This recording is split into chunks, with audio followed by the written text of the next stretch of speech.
episode 45 of Rebooked, the show where we talk about the men and women slapping meat in the middle of the ring and the stories they tell in the process, brother. I'm GB, you got Matt, you got Jake, and on this episode, we're talking WWE Crown Jewel, some major storylines in AEW developing, and a Monday Night Raw that sets the stage for Survivor Series. Fellas, it is an important day in our nation as we record this. So we're using professional wrestling to calm our anxiety. I just realized something. Oh, God, what happened? What'd you do? This episode is cursed. Why? It is 45! It's episode 45, and it's on election day. We're screwing everybody. No. I would like to see it the opposite. You know? I don't know. Okay, so stop recording now and start anew. We'll release 2 episodes today. We're releasing 2. One for 45 Yeah. and one for Joe Biden. All right. That's what we're going to do. All right. Well, you know what? Since there's a lot going on. We'll take the power back of 45. We'll take it back. Let's take the power back. Exactly. But hey, if you want to look at things positively, there was someone from the West Coast who did recently beat someone from the East Coast in what was kind of ultimately the big, championship of it all. That is true. I can't quite put my finger on it, but I don't know. I'll figure it out. Anyway, I hate you. Okay. They were gonna win. They were gonna reverse sweep them. The Dodgers had nothing. Yeah. And then why didn't Cole cover first? That's all he had to do. Just cover first base and the game would have been done.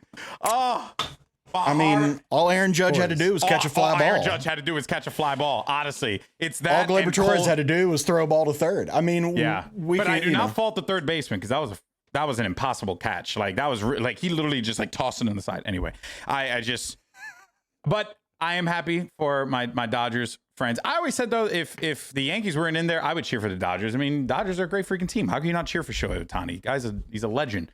Or Freddie Freeman. No, fuck that or guy. Mookie. Okay, that guy can go to hell. All right, Mookie's cool. I like Mookie. Mookie's all right, but Freddie Freeman, you grand slam hitting douchebag, unbelievable. Anyway, all right, that's enough for the New York coming out today. Meanwhile, Matt stares like, Cubs are all right. White Sox are. No, they're not. They're not. I said, GB, like, look, you just join the Chicago vibe of like once every like 20 years, one of the teams goes on a run. But other than that, just live in the mediocrity. It's fine. Just cool. Well, Blackhawks always have a tendency to pop off, though, right? I mean, they've been doing that for a little bit. Not lately. It's been a minute. Okay. I don't follow hockey, so I just know that I always hear my buddy Scott talking about the Blackhawks. That's like his team. So, are you sure he's saying Hawks? Could be that or something else. In any case, though, let's go ahead and start things up, shall we? Because there's a lot to dive in today. We had a whole big-ass pay-per-view out in Saudi Arabia. It was WWE's Crown Jewel PLE. I know I called it a pay-per-view, lol. Overall, let's talk about overall thoughts on the show. Of course, sound off in the comment section down below. What did you think of Crown Jewel? I'll start off and just say my one big thing. Women's tag match was awesome. Absolutely loved it. It was a match. It was a lot of fun. You could just tell that they all went out there and was just like, let's just do everything we possibly can to get that crowd to cheer endlessly for everything that we're doing. And they did it. Like it was a little cool in the beginning. And then as the match went on, like people were just so into it. And I'm really, really happy for them. But on top of that too, I think it was just another great opportunity to really display Jade Cargill, display Bianca Belair, but also display the entirety of the division that they're building up, because they're building up these characters, they're building up these new personalities, and I really do think that this was the step in the direction that the women's tag titles has needed for a really long time. Like we now have a whole mess of teams that are going after those belts. It's not just random people coming together to form a team, which is ironic because that's literally what the tag team champions are. But you're getting it. Am I the only one who feels that way? Or are you guys on board with that? I absolutely. I think it was a great showcase. Again, just like, oh, look, there's a crap load of talent in this division. And again, whether it's a little pause for some of them before we see them worked in, or it's just like a reminder and of like, oh, look at all these groups, these women, these wrestlers you could work with in tag team title feuds, or I don't know. It was just like a great exhibition, and like, okay, whenever the next tag title feud is done, there's plenty in the chamber to kind of work with. That's what I liked about it. Yeah. We did see some movement as well with Jade and Bianca on Raw. So that was interesting. We'll talk about that in a little bit. But Jake, what about for you? What was there anything that stood out for you for Crown Jewel? I kind of liked what I guess amounted to a no contest between Kevin Owens and Randy Orton. Agreed. Oh yeah. I did really like that. That shows that it's far from over. This is just getting started. It's not even about wins and losses anymore for Kevin. Yeah. It's about, making a point with his fists, with violence. Mm-hmm. And I dig that. It makes me very interested to see where all this is going to go, especially now with someone going to SmackDown on Friday to have a little chat with the Usos. Kevin's neck of the woods. Wonder how that's going to go on Friday. I really liked it too, just from, I don't know, like business or like logistically. We talked about how this whole show and many of the Saudi shows in general feel like a side quest, right? It's a little like pause in the road, but this was kind of like the one match on the card that took a continuing story and inserted it into this little side quest. And so I thought it was a really good way to handle it. Non-finish means we'll hopefully get these guys in a definitive match on a, I don't know, in canon pay-per-view line, whether it's Survivor Series or whatever's going to be in December or Rumble, kind of thing like that. Keep whatever their true blow-off is between Randy and KO, and then eventually I'm sure Cody will get worked back in. Into one of the more inline pay-per-views of the main WWE schedule. Yeah. So this is a great little interlude, and it just upped the intensity without getting us to a definitive win or loss between these guys yet. Yeah, I liked it because, and actually I'm going to try and see if you guys can see this here, because, WWE.com did a write-up of it and everything. And I really like the way that they're talking about this story, the words that like the commentators are using, right? They've been talking a lot about Kevin Owens and singles gold and him being a champion. Like they're starting to like add those nuggets in there. And I really, really do like the fact that, like, in doing so, what they're telling us is that this story is going to be something more than just a feud. This is going to carry forward. I think this is going to carry forward past Cody's reign. In fact, I think this is how you get the belt off of Cody, if you really want to down the line, because you give him a substantive feud with two prolific wrestlers in the company. It's similar to what Damian Priest had kind of gone through after he lost, the world title, right? It's just, I really like it. I like everything about it. There's just nothing. There's that.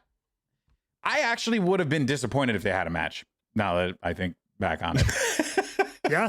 Yeah. I'm glad it was the way it went. They essentially did have a like Falls Count Anywhere match without there being any finish or match. They gave him like a whole, it wasn't just like an attack at the beginning. All right, thrown out, go to the back, we're done. They pretty much did a whole match. I want to know how that was written in the run of show. You know what I mean? Like Kevin Owens, Randy Orton beat the hell out of each other. Beat down. Probably like beat down segment or something like that. Yeah. I don't know. Matt, what about for you? Was there anything that for me was a tag match? Jake had mentioned Kevin Owens, Randy Orton. Outside of those two, was there anything else that had stood out to you? I mean, for me, at the top of my list was just that, was Randy and KO. But I mean, it was the big topic of our discussion last week. Bloodline, Sammy, if and how getting involved, and then of course the classic. I'm trying to hit one guy, I hit another. I mean, I don't know if we're jumping right into Raw talk right now. You can mention. I'll bridge it into that because I think I've gone on record as saying I really hate this trope in wrestling where usually it's the one guy holding the other guy, right? Come on, hit him. And then the guy wiggles his way free and moves, and the partner hits their own partner. And they have this unusually long, like, what the hell? How dare you? Even though it's like comic book villain shit. It's an accident. Like, of course it is. Like, Jesus, like, that's all it is. Dude, that fucking hurt. Okay, sorry, man. Anyway, how do we get him next time? Like, that's literally what the conversation would really be, but they make it seem like, you turned your back on me. How? And so we're here again. Sammy clearly going to kick Solo. Roman kicks him instead because Roman decided to, for some reason, jump into a Superman punch at the last minute.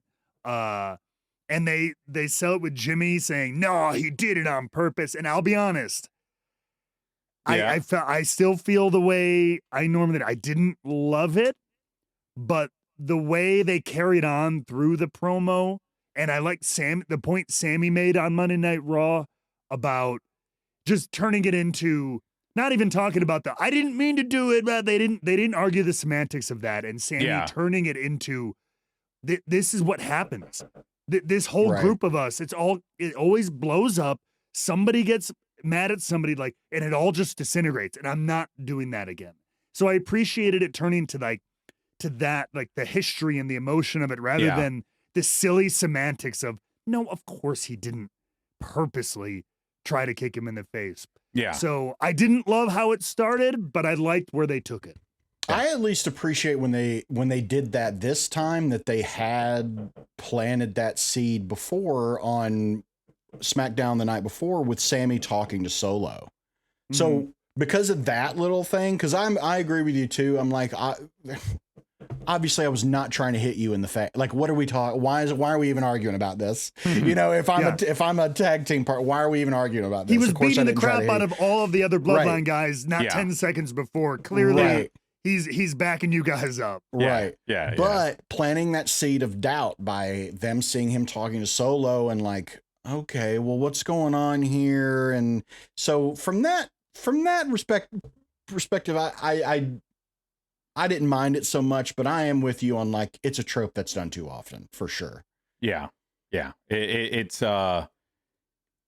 sometimes, right, you just got to lean on the classics.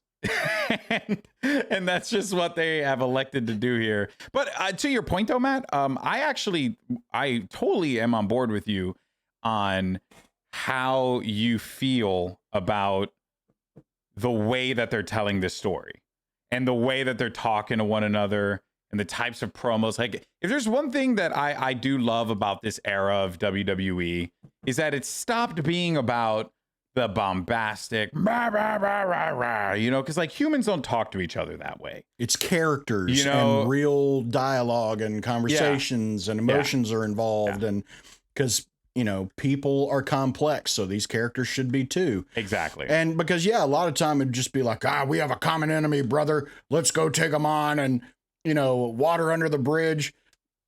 But like them having these conversations and them not being resolved all in one go, yes. I really like that too. You know what this reminds me of? Sorry, it was that Survivor Series with Triple H, that one that I had watched, because I had seen the promo. It was like Triple H, Rey Mysterio, Kane, and there was someone else there. And they were literally talking about all the things that they did to each other. And they all just kind of like laughed it off and then moved on. And I was like, don't get me wrong. Right. I mean, it was a different era back then, so it's not like a big deal. Was it? I remember it's like very tongue in cheek. It was super funny. It was super funny, and I loved it. Yeah. But it did. I mean, one of the storylines that you talked about was the Katie Vick one. Like they literally just and like you kind of have to treat that like it's stupid because that was not good. But it's like you gotta have your stories have substance to a certain degree, and that's the era that we're in now. To the point, Jake, that I'm sorry you were making, where it's like we're in that substance era now. These guys are just talking to each other, right?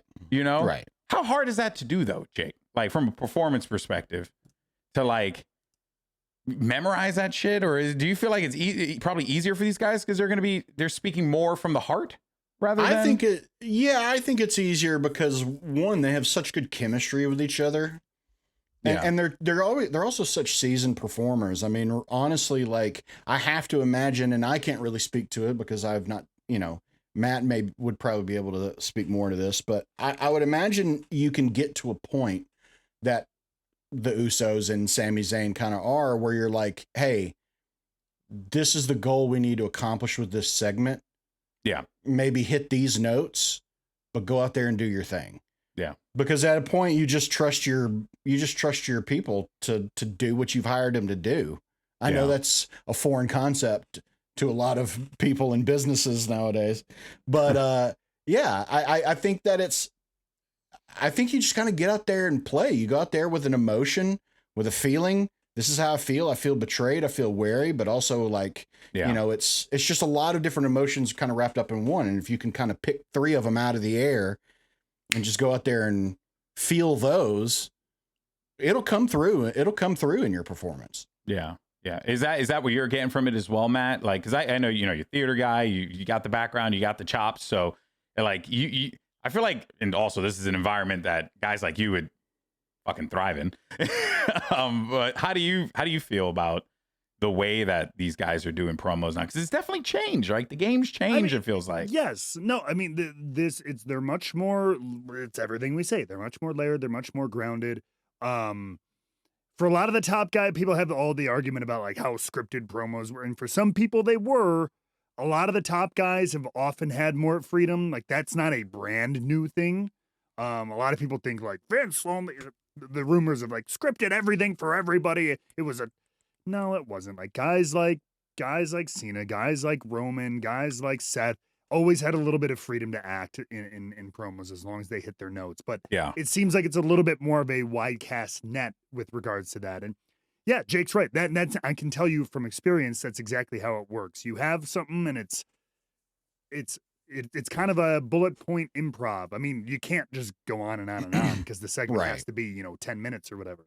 But I'm going to talk about this. Then you make sure you hit this point. It'll be back to me to accuse you of this. I'll respond like this. And we got to make sure we hit that line about, Sammy Uso or whatever it is, that the Uso family stuff kind of thing. That it can be that simple. And so these guys, they're going and they have such good chemistry and it's very real. And the more you work with each other, the more you can just kind of feel real. Because it's just playing it down to earth. I think that's an overlooked aspect in a lot of what wrestlers do. A lot of times when they talk about chemistry, they just talk about the in-ring performance. But I think so much chemistry. I think you can have great ring chemistry and terrible promo chemistry, and vice versa. So that was literally CM Punk and The Rock. Remember that? That was CM Punk and The Rock, and then they got in the ring together, and I was like, it was okay. Like it was good, but man, I'll tell you, in my head, that match was way different, but they were so good talking to one another. Like everything they fucking like, your arms are too short to box with God. You don't know anything about dealing with the bad. Like, oh my God, everything about that was amazing. But then, and I even think to a certain extent, and not to, badmouth, but that was kind of what we experienced with the Usos going into WrestleMania, if you remember, right? Great. I mean, the story was great. The match just really fell flat, but you could tell these are guys who put in like a ton of work. And I really do think that they've been given the keys to the car to just go nuts with this story. And they've been doing it for years now. No one knows this better than they do. No one knows where they want to go better than they do. And I am excited for. I am too, because I mean, I've also heard, I'm pretty sure it was Jay talking recently, and I wouldn't be surprised if they all said something to this effect, but I'm pretty sure Jay had said that he felt when Sammy was in the bloodline, that was the most fun that they had. Oh, no doubt. Ever. When he was in the bloodline. You can see it. And I get the feeling that they're like, hey, we're on the verge of maybe of us doing something together again, even if it's for a short time. Let's like really, I can see them being excited about this and where it can lead. And again, branch off and bleed into other storylines, because that's the complexity that we're dealing with storytelling and wrestling now. Similar to the Shield as well, if you recall, like when they broke up and then, you know, all that happened, they were away from each other for a while, but then they came back for like 1 or 2 matches, you know, to just like a reunion, if you will. And then Kurt Angle was the honorary Shield member for a day. I love that one. That one was fun. Was him coming out like a dad with his like a proud dad with his sons. It was so good. Go to bring your parent to work day. His edgy ass rebellious children, you know. My goodness. Yeah. Well, let's go ahead and continue the conversation for Monday Night Raw, because we were discussing the things. And before we do move on, I just want to say on the main events of Crown Jewel, you will notice that we didn't really talk about them, because that is basically about as valuable as they were. They were fine. It was just fine matches. Yep. It happened. They got a ring. Now remember, WWE fans, if you made fun of AEW for the Dynamite Diamond Ring, you got to check yourself. You got your own now. You got your own now. And you got your Saudi diamond ring. So go ahead. Enjoy it. Okay. Oh, man. In any case, let's go ahead and dive into some more Monday Night Raw stuff. Lots happened on this episode. This was very much a episode that is setting the stage for what we're going to be getting with Survivor Series, which is, you know, where they're pointing all the arrows to now. Io Sky is now the number 1 contender. Damian Priest is now the number 1 contender for the respective world championships. But honestly, those weren't the most compelling parts of the show. The most compelling parts of the show was the Miz and Wyatt Six. It was the New Day. It was Dom. There were other elements of the show that were very, very enticing. So before we start, New Day, because we've been following this for a while, I have a theory that I just want to share with you guys. I got to find the picture, because you've been seeing their ring attire, right? Recently. And you notice it's that green and it's that black, right? Now you can make the case, you know, as I pull this up, and obviously Woods isn't in his gear, but he's been wearing the black gear lately. They wore it last night on Oh yeah, actually I could probably find it there. But anyway, the point that I'm trying to make is that I feel like they're very clearly, Woods is wearing black, that's fine, but it's Kofi wearing green. Now, I do know that Kofi's worn green before, because that's his color, you know, he's worn like green and yellow and stuff like that. But green is envy. One of the colors of his native Jamaica. That's true, but green is also envy. In this storyline. And one of the aspects what is Kofi envy? Yeah, he's not the envious one. He's not Woods is the envious one. And that's what I see. And part of me felt like at first that was not necessarily the case, but I can see them pivoting this in a way where it's like, you know, Woods making it about himself, Woods thinking selfishly, Woods not caring about other people. And then that leads to him just saying, fuck you, I'm done. You know, like, I'm over this, which is basically what's happening right now. Right. So I don't know, maybe he thinks Woods is selfish, but the reality is that he's the selfish one. Like, that's kind of how again, it's not anything crazy. It's more than likely nothing.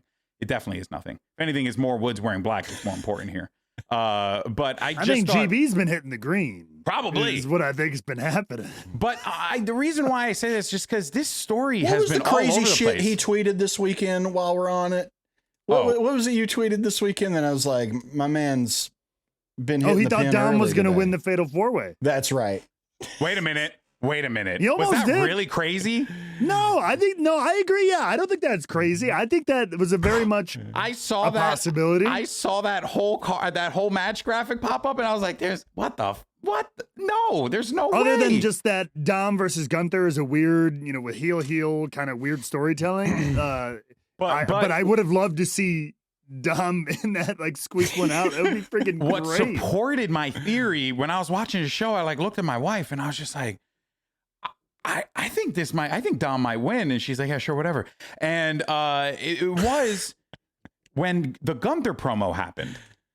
And Gunther was like, we got to be better. We have to be better. Like, he's like telling Ludwig Kaiser. It was like a much softer, more humble version of Gunther. It was a very different promo. So I was, or not promo, but very different segment. So I was like, oh, that's weird. Why are they doing this? And then that's why in my head, I was like, no shot they're going to do Dom versus Gunther for sure. I thought I was like really high when I tweeted that. And it nearly happened. It nearly happened. It did. So, yeah. And anyway, but I'm sorry that just crossed my mind while you were. But I'm glad that you actually mentioned that, because honestly, bro, like there are a lot of great stories that they can like really just pivot in any direction if they want to. Sure.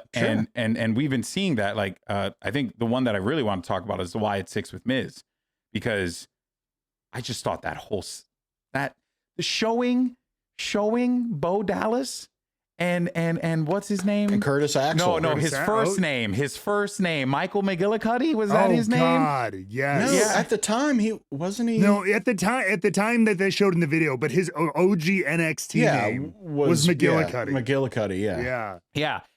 Which I will never understand why they just didn't go with Joe Henning. It just never. Anyway, point is, that was freaking awesome. And I say that ironically, with the Miz, but that was really cool. And Yeah, now it was a really great. Yeah. Does that mean that we're thinking about stuff from like old school black and gold NXT as well? Probably. Yeah. Like, Yeah, I actually. believe. Maybe. Oh, I'm sure that'll come into play somewhere in this Wyatt universe or whatever. What'd you guys make of it, Matt? What'd you think of the Wyatt Six one? If you had a chance. The from this week, Yeah. with the Miz, the kidnap video, like I thought it was fine. I think it's continuing this thing. I remember watching it for some reason. Like, this is just stupid. Like, there were little things about just the performances, like the way Miz played it. I wasn't super fan of. He seemed really like casual. I don't know if that's the right little bit, like yeah. for something I know that's what you supposed to be this kind of horrifying kidnapping thing. Yeah. And not that he needs to be like dripping in sweat and like, but like it was a little bit more like he seemed more annoyed. He seemed more confused than he did. Yeah, frightened. Yeah, and I would have liked a little bit more fear. Maybe like he was genuine channeling fear. the Marine 2. Maybe he was really trying to Jesus. really. Nobody should be channeling. That should not be on any channels or channeling of any kind. It's on Tubi. You burn it down. You burn down the whole thing. Yeah, I liked it because of the way it looked. Thematically, I thought it just everything with the Wyatt Six. I've been very like hooked on. It's a cool way. This whole like anonymous style type of delivery that they have with the characters and the VHS tapes, and I just think all that stuff is clever. But I'm curious about you guys. Do you guys feel like, and maybe it could be good, I don't know, I'm trying to like suss out how I feel too, but the Wyatt Six stuff in general feels really inconsistent in terms of like they debuted and there was these wild vignettes and videos and that wild backstage stuff, boom, and then they kind of were like gone for like 2-3 weeks, and then they were back doing a little bit, then they're kind of like gone, and then they pop up into a video, and then it's not really like they kind of shifting all over. Is this good or bad? Or maybe does this play into their characters where they're kind of just like everywhere? You never know if and when they're going to pop up. Do we like that or not? I see what you mean by that. I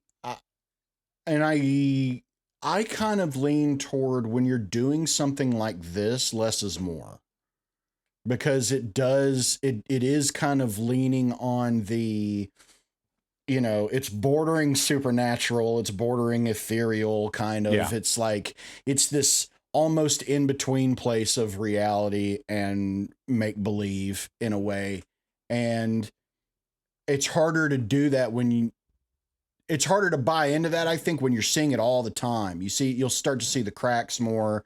You start to see the flaws.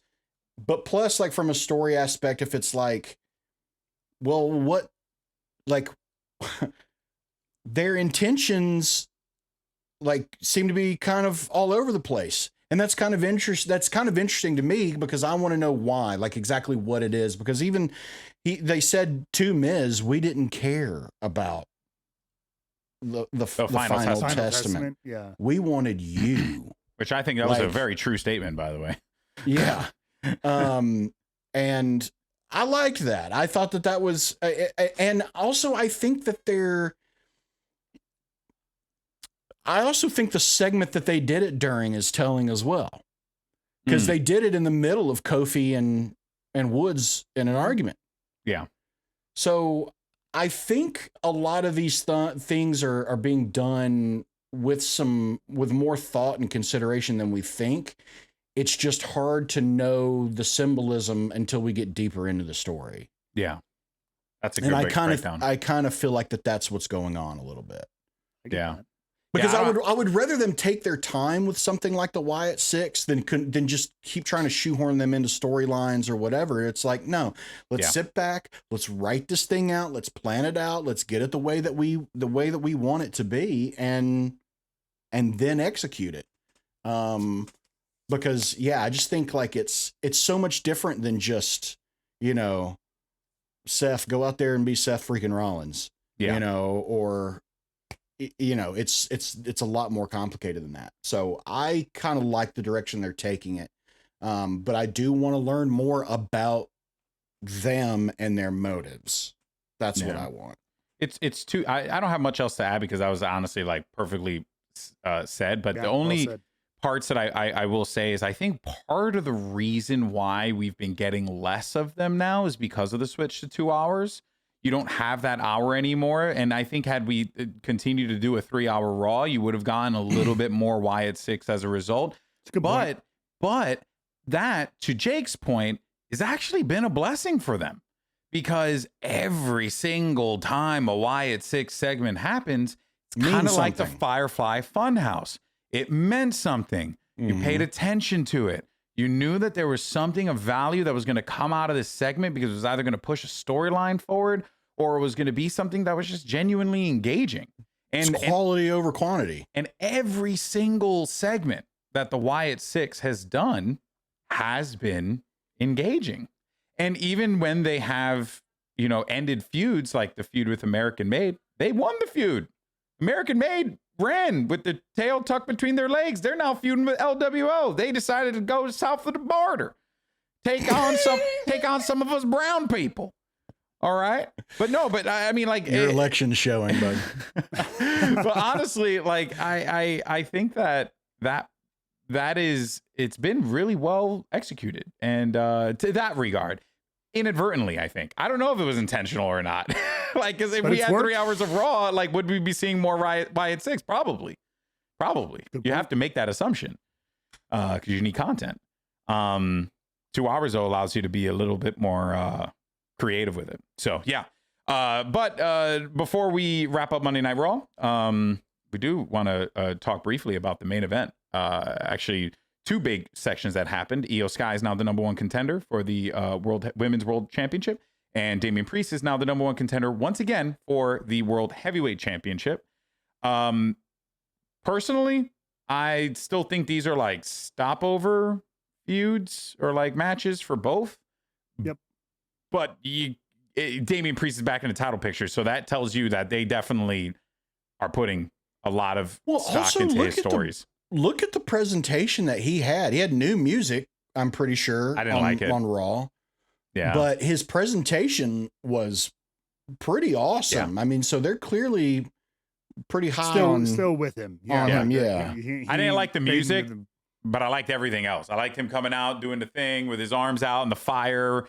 I like the out of focus shot and him walking into focus. I thought that was really cool. Yeah, really creative. Good use of camera work as well. So you don't have to do Goldberg and just have pyro everywhere and then get burnt. But the main event being this match with the fellas, awesome match, super fun. Dominic was all over the place here because everyone was wondering if he was going to sneak away the win. It looked like he almost did, but Damian Priest is the one who picks up the dub. And then in the women's battle royale, you also had Io Sky pick up that win.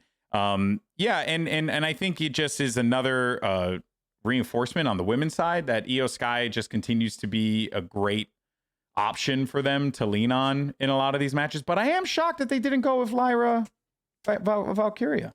I'm kind of, something tells me there's stuff coming up for her soon. Yeah. I think she just needs some more time on the main roster. Yeah. I agree. It just would have felt like a perfect Monday Night Raw type of, title defense matchup, right? She was almost my pick today for my Rumble. Oh, really? Champion. Yeah, I thought she had crossed my mind. Hey, because she feels due for something. I would agree. I would agree with that. Seth Rollins, on the other hand, felt due for a tsunami. And my guy Bronson Reed decided to show up and fuck up everyone's day. Bronson Reed is a real life juggernaut. He's the best. He's the best thing on Monday Night Raw He just right now. runs through everything and everybody. Yeah. He just doesn't give a shit. It's great. He is the best part of Monday Night Raw for me. And hearing Michael Cole yell, "Tsunami! Tsunami! I live for it. I live for it every time. Mm-hmm. Matt, how did you feel like this was the good direction to take here? With Priest and with Io, and I thought it was fine. Yeah, right. Just a lot of fine. It did both worthy title Put the competitors. belts on Dominic, cowards. That's what Matt's saying right now. I mean, I'd love to see it. I mean, but think about any which way they went, because I do feel right now I feel like they're just looking for something. I feel like you're right. I think these are going to be Monday Night Raw match. I don't feel like these are getting set for pay-per-view title defenses. I think these are going to be the kind of special attraction Raw matches. I think Priest and Gunther are. Well, actually, yeah, for SummerSlam. For Survivor Series, probably, right? Maybe. It depends on. But either way, whether they do schedule one or both of them for a pay-per-view or for a Raw over the next few weeks, they feel very, very stopover in the way to other larger feuds as we head towards Rumble and stuff like that. Yeah. So two former world champions. So totally, everybody can buy that they deserve a number one contendership, but I don't think either one of them are getting back to the gold in the immediate future. So makes sense. The resume fits, but nothing really super, super intriguing. Let's put it that way. Yeah, couldn't agree more. Well, of course, Monday Night Raw, fun watch. I've been loving the 2 hours. Man, I love the 2 hours. It's great. You just and with the DVR, you just fast forward through that sumbitch, and you out there like nothing. It is a lovely time. But yeah, let us know what you thought about Monday Night Raw. Sound off in the comment section down below. How did you feel about the ending? Do you agree with us? Do you feel like these are going to be stopover matches for our champions on Monday Night Raw?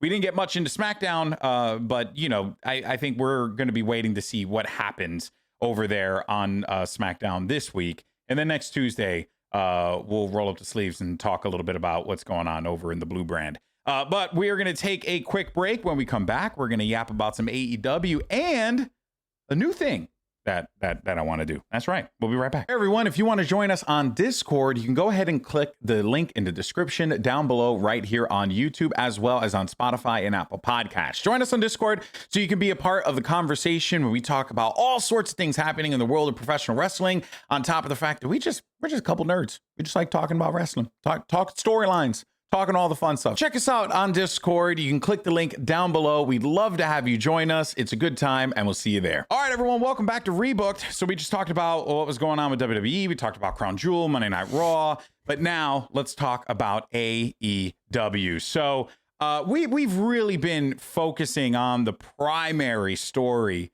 of AEW, which has been, and I think they're called the Death Riders.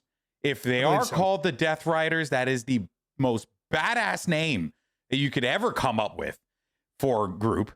John Moxley and the Death Riders, new metal band cover. Call it. That's just so fucking hardcore. That's so cool. Anyway, and I thought the Blackpool Combat Club was a great name. So it's Man. But yeah, so Jake, we've been talking about this story for quite a while now, and you're starting to see it like bleed out into other yep. Yeah, trickle into other stories here, which is really the true mark of a great story, is what we've come to realize in covering, pro wrestling in this way. Do you feel like this is this is it? Like, this is the story that AEW has been needing for a while? 100%. Yeah. 100%.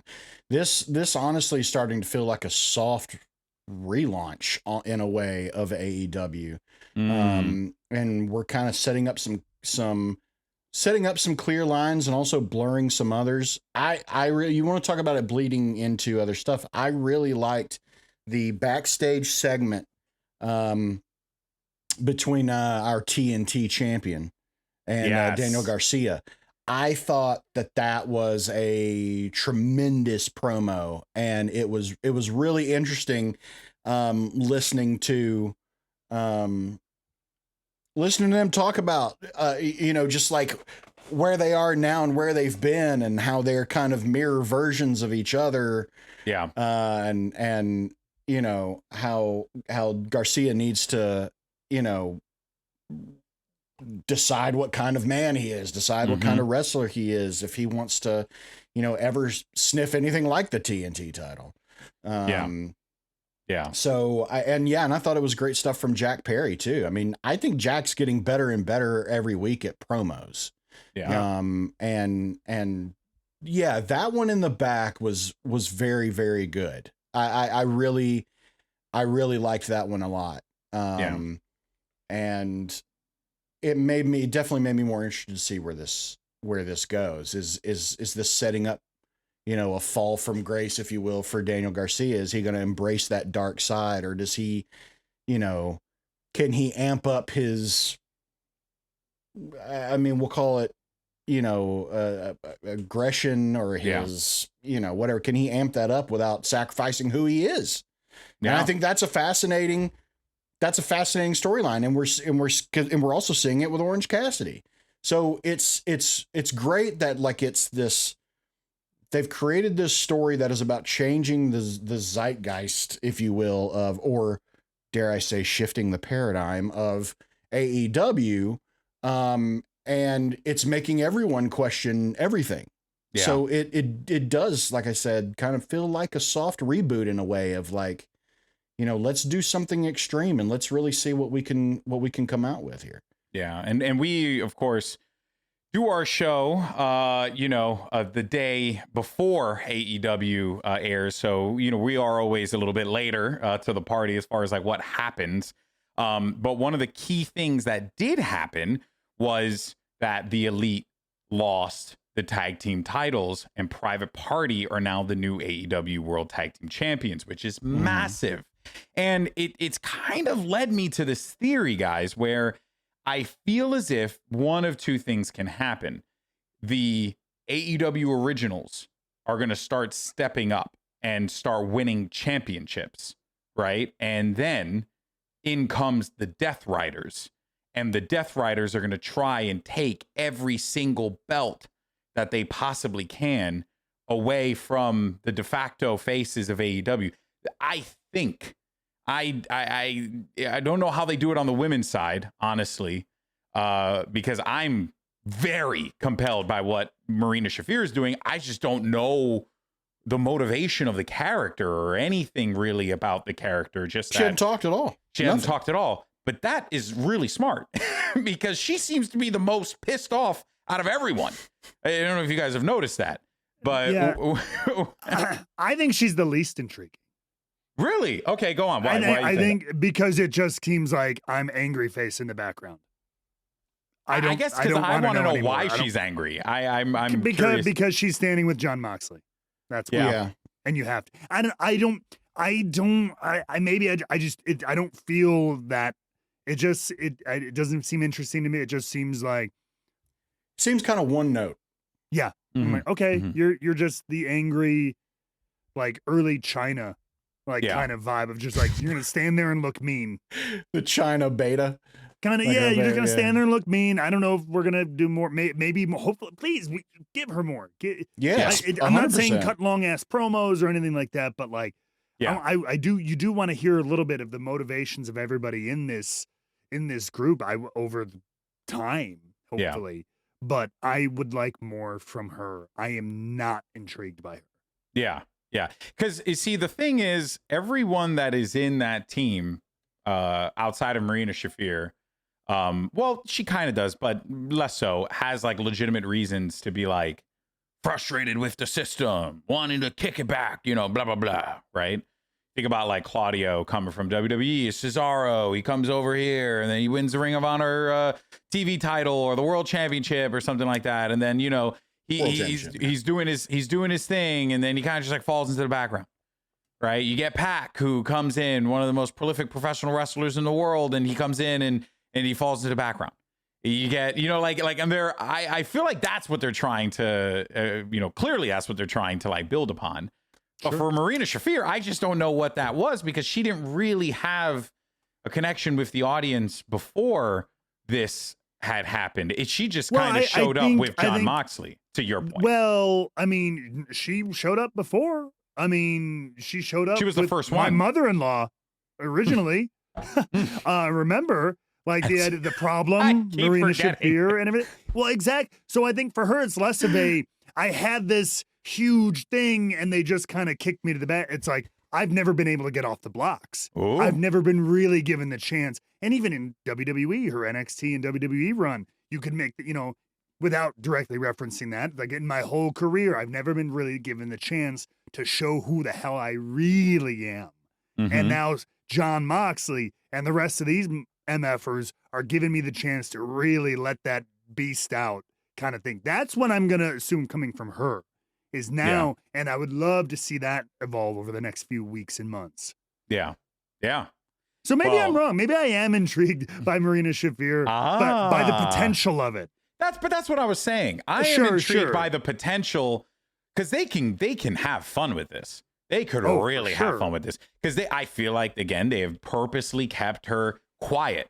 They have kept her as the, you know, the pit bull, the one that's angry, that wants to fight everyone. That's also an old writing trick, kind of, at the same time, too, of like, I mean, some of the scariest characters in all of literature, in all of film, television, don't talk. Mm-hmm. And it's they're almost there as a blank vessel for whoever is watching to cast their own anxieties and fears and concerns on. So it's kind of left open for interpretation. Yeah. But after a while, the problem you have with that, though, is after a while,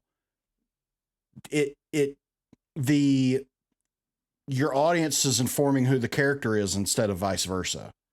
So that's something that they have to be a little careful with, of like, I understand where you're both coming from, of like seeing that potential, but like, can we get a taste of it? Can we get just a little, you know, little something? Can we pull Jason's mask aside just a little bit to see, he is human after all? Like, give us that moment with her.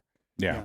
That's a great point. And we'll see, but well, we did get another moment though, on this last Dynamite, as we had just talked about. Bobby Lashley is now in AEW, and Bobby Lashley is a part of the Hurt Syndicate, which, firstly, love the name, and I get it. I know everyone's like, the same thing that they've been doing the entire time. Like, yeah, you're right. It is the same thing they've been doing the entire time. Yeah, but they never really had an opportunity to get it off the ground. So now let's see them get it off the ground. Let's see what they can actually do. But I do have a question for the both of you. Is it coming at a wrong time?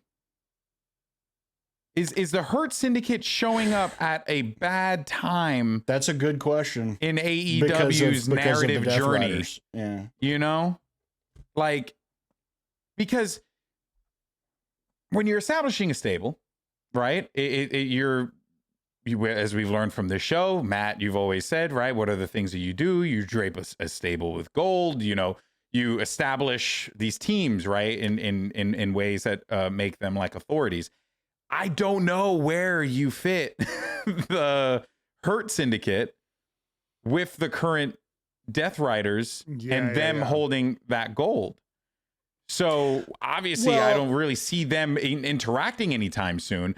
But I am curious to see how long does this Death Rider story last, and how long does this Hurt Syndicate story last, and when do they overlap? And when do they eventually overlap? Because they're gonna have to if they're both essentially accomplishing the same goal. Same thing with the patriarchy, right? Another team that needs, the Don Callis family. Another team that needs that validation. So, perhaps, yeah, maybe it could have been a little bit better. I mean, I think they're not such a huge, especially because like it's only like the Death Riders are each individually. How many are there? 4 of them, 5 of them. They're all 5, individually wrestlers, right? So you could have a tag team in there. You could have a trios tag. They're all currently the Hurt Syndicate as is. I mean, is 2 wrestlers and a manager. Yeah. MVP is not going to be wrestling, so you really only have 2 guys in active in-ring competition. Maybe they'll add somebody else. So like they don't take up a ton of room, and you don't need to get them like every title. Like I don't, with the Elite going away, maybe you do something quick where Okada finally loses that Continental Championship, because I don't know what it is other than a piece of, it's like a wristwatch. Piece of metal. It's just a piece of metal you're wearing around. That's all it is. But maybe you could try to make it into something a little bit again and put it on a Bobby Lashley or a Shelton Benjamin or something like that. I don't know. Yeah. So you don't need like I don't think with them, because they're not some huge group, you don't need to have them go around winning every title. So you might be able to make some room for them.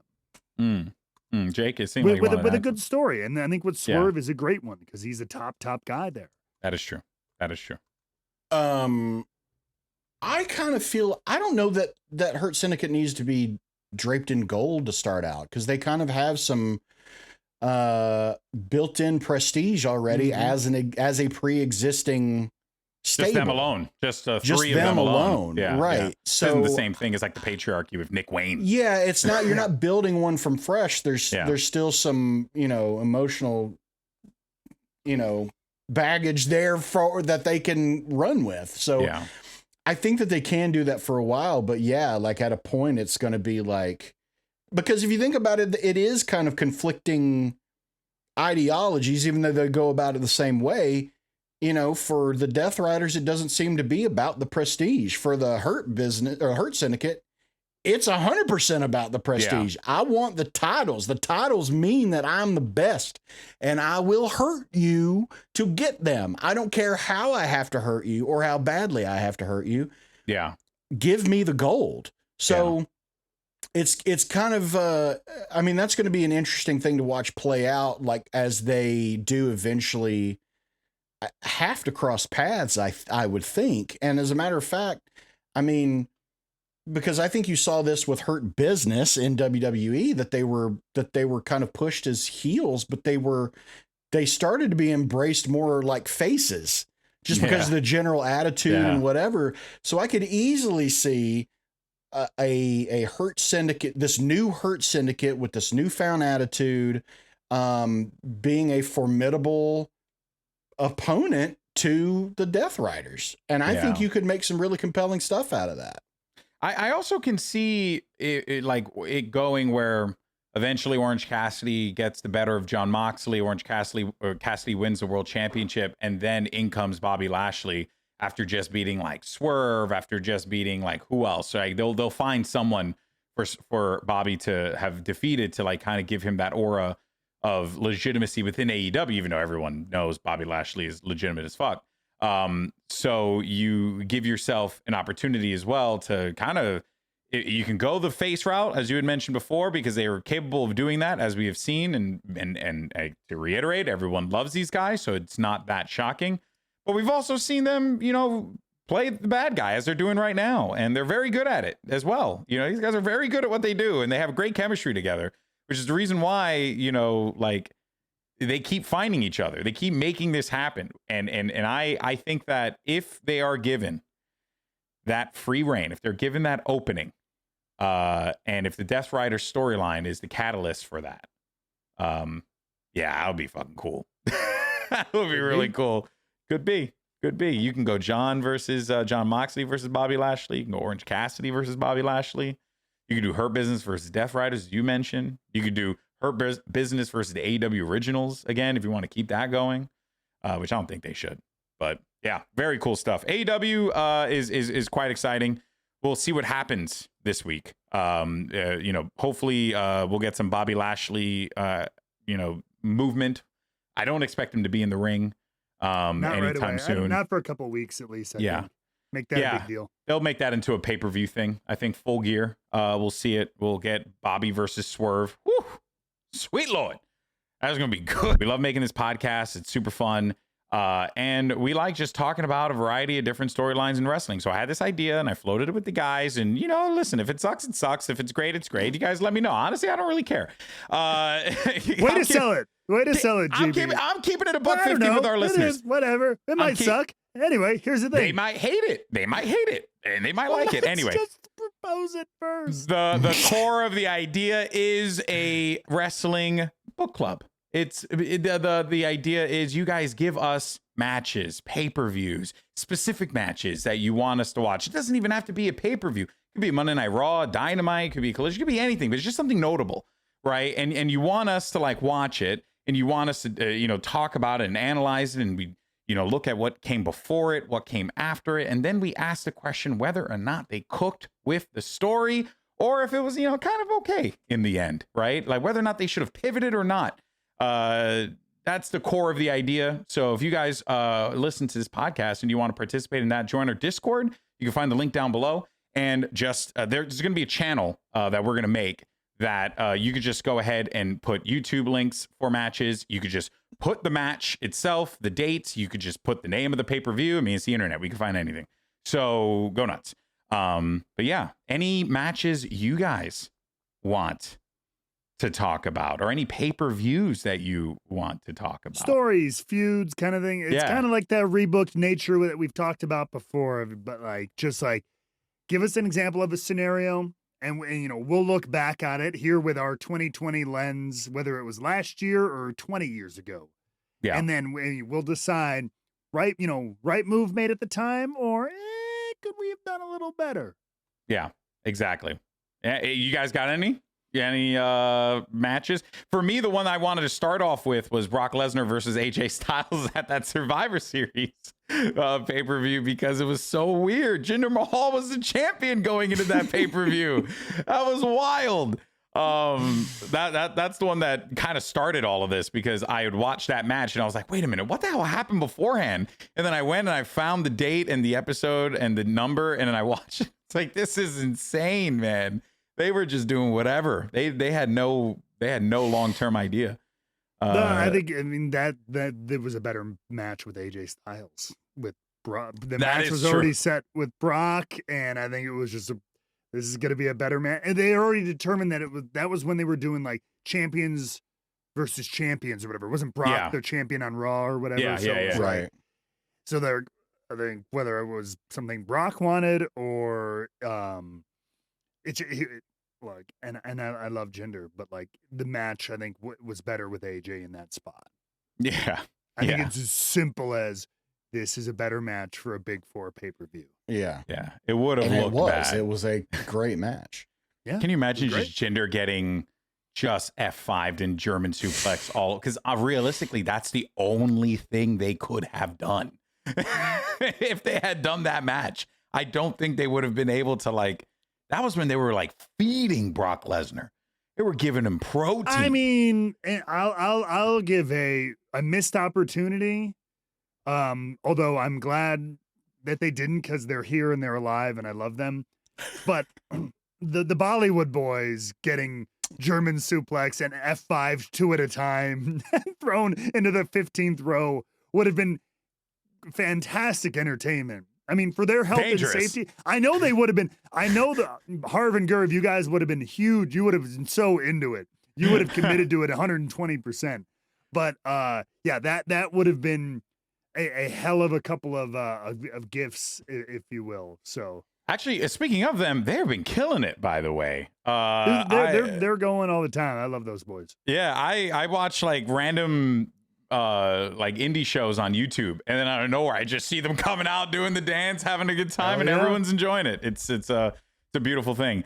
Yeah, so guys, let us know what show, what pay-per-views, what matches. And by the way, it does not have to be WWE. It can be AEW, can be TNA, New Japan, but I would say that less likely that we would do that, considering that footage is a little bit harder to obtain. But yeah, whatever you guys want to do and suggest, we would love to hear from you guys and sound off into Discord. So that takes us to the new segment that we have. Who's winning the Royal Rumble? That's right. Who is winning the Royal Rumble? It is a thing that we've been doing every single week now for the last few weeks, where we ask the question this week: who do we feel is going to win the Royal Rumble? And the results are in. And I'm excited for this one. Here we go. And it is, for me, I'm sticking with CM Punk, but I went with Lyra Valkyria, baby. Woo. And then Jake, you went Kevin Owens and Jade Cargill. And then Matt, you went with Batista and Chelsea Green. Back to Chelsea. I'm going to explain what I want to talk about. So, Chelsea Green, quick shout out, going back to her just because she's awesome. And also because she demonstrated at Crown Jewel how dangerous it is to be up on the top rope. She knows how risky that is, especially in a Rumble situation. So she's learned she's going to avoid those scenarios. I think she's going to be good for the Rumble scenario. And then Batista, because man, that's my dog. He loves dogs. Her body, her choice on this election day. That's Damn my right. guy. So just because, and you never know. There's a reason he hasn't accepted his Hall of Fame induction yet.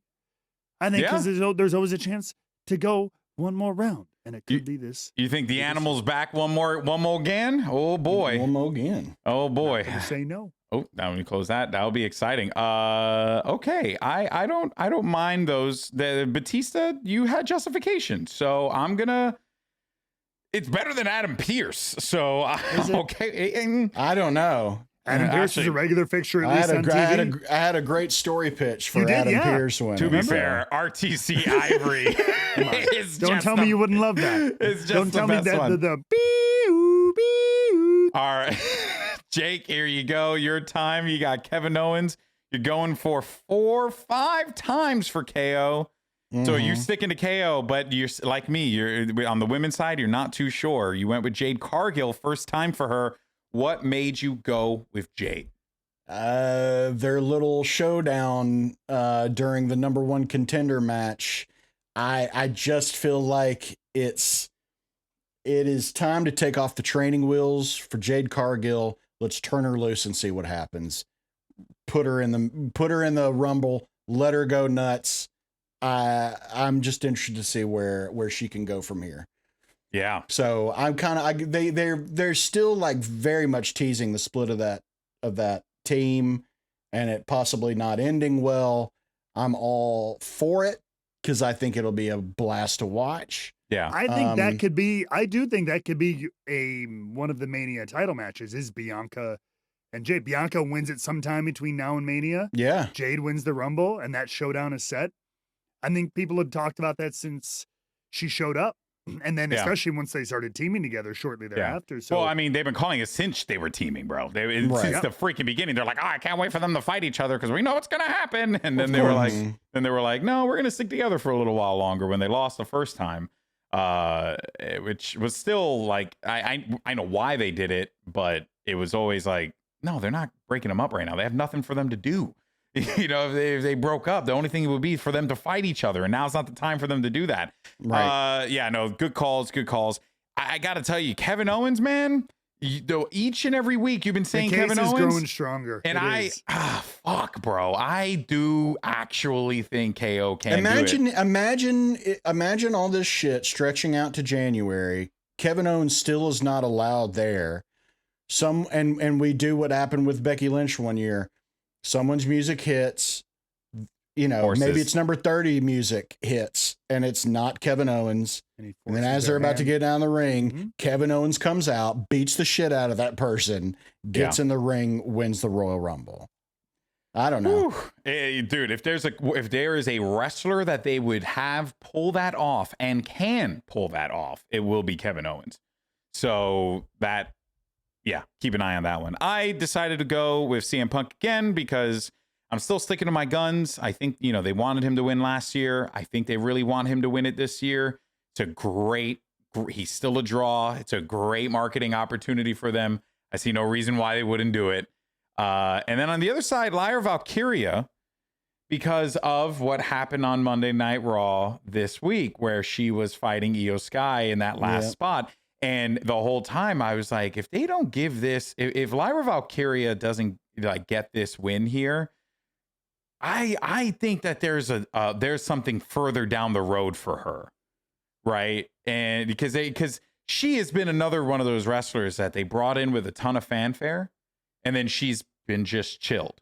She's like been hanging out with a bunch of the other, you know, like lesser known women's wrestlers, kind of like elevating them. People still cheer, people still like her, people still support her, but she doesn't really have much to do right now.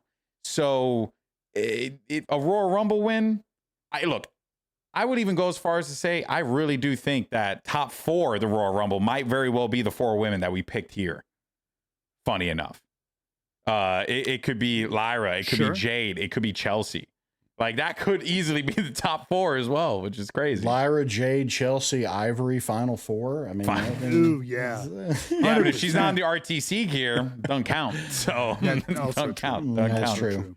There you have it. There's your Royal Rumble predictions. Let us know in the comments who you think's going to be winning the Royal Rumble this week. It's around the corner, people, and it's my favorite pay-per-view of the year. I love it so much. It's so good. It's the best. But of course, that takes us to everyone's favorite last segment of the show, the Rebooked 24/7 Champion of the Week.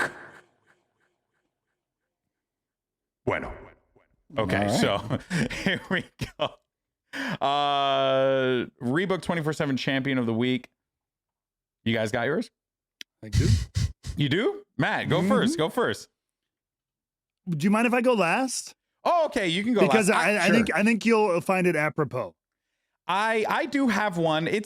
You know what? Mine is mild. It's more I want to give a shout out. I don't expect it to win. I just wanted to get a shout out. Mine is the matchup between Dragon Lee and Chad Gable on Monday Night Raw. If you are a fan of just good old-fashioned professional wrestling, it was beautiful. You had 2 very different styles, but they were matching each other similarly in the ring. Chad was keeping up with Dragon Lee's very fast-paced movement. He's incredible. And then Chad Gable was just a technical mastermind. It was a matchup well worth your time to watch. They went over multiple commercial breaks. The match started, crowd was not into it. At the end of it, the crowd was like, oh my God, that was amazing. So well worth the time. Check it out for sure. Dragon Lee versus Chad Gable, Monday Night Raw. Who wants to go next? Yeah. Jake, you ready? You know what? I'm gonna go with Jack Perry and Daniel Garcia. I really, really liked that segment between them backstage on I think it was Collision. Yeah. And I want to give more AEW love when they do something that I love. And so that's who I'm giving it to this week. That's going to be mine. I like that. Okay. All right, Matt, fuck it all up. So I will, because I have your vote already. I already know that. I've already called this one because you guys have both get people very worthy in matches and situations, especially young talent who deserve more of a spotlight. You guys have highlighted that. But you know what, boys? This goes for all of us. Sometimes you got to toot your own horn. And I'm choosing us this week because our YouTube channel just hit partner on YouTube. Thanks to all you out there. The Rebooked channel made that partner program. You guys all watching, listening, wherever you find this have helped us do that. So toot, mother flippin' toot to us. Hell yeah. And to you, the Rebooked community, for all you've done and helping us get to this. It's been a labor of love, so shout out to us. I can't believe it. I've never had a YouTube channel that I've worked on hit monetization. So, just for myself. So it's pretty cool to have that happen, but also, yeah, thanks guys for supporting us. And basically what that means is, we just get ads. We get ads on our videos now. And we can make a little bit of, a little bit of money. And we put that toward, the folks who help us out, especially our editor Scan, who's probably listening and watching this right now, trying to find things to cut up for. We love you, buddy. Thank you so much for everything. You're the man. The success of the show would not have been possible without you. And we're still close to 1,000 Fuck you, subs. Scan. Keep a level head. Okay. Okay. Well, there it is.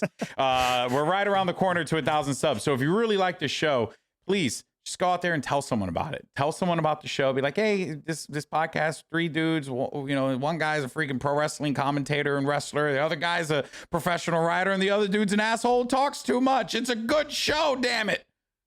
Are you a professional writer?